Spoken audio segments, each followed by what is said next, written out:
Karen thought her son could get away with destroying my barn, but when she bragged that I couldn't touch him, I showed her just how much power I really had. Life on my ranch is simple, and I like to keep it that way.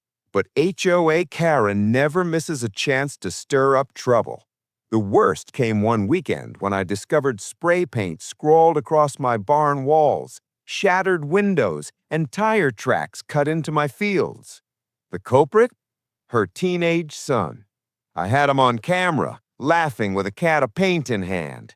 When I confronted Karen, she crossed her arms with that smug grin. Boys will be boys. Besides, what are you going to do? Call the police? My son's record will be clean no matter what. That smugness lit a fire in me. She wanted to play untouchable? Fine. But I wasn't going after her son with the law.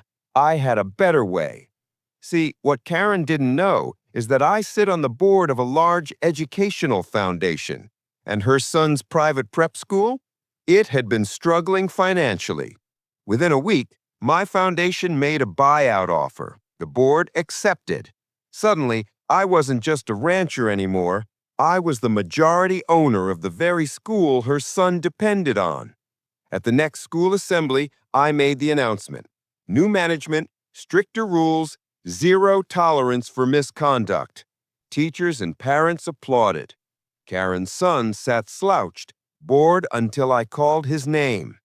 I pulled up the footage of him vandalizing my barn, played across the big screen for every parent, teacher, and student to see.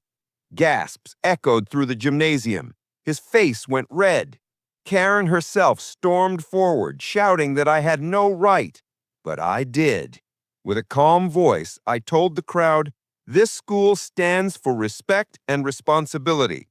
Anyone who violates that, no matter who their parents are, does not belong here."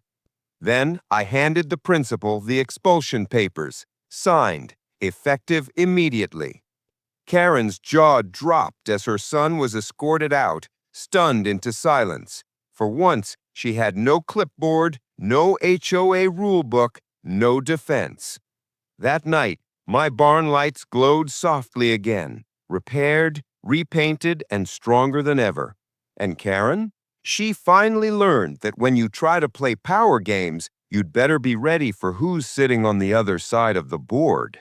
I am Liam, and trust me, the next HOA story is even worse. Subscribe now.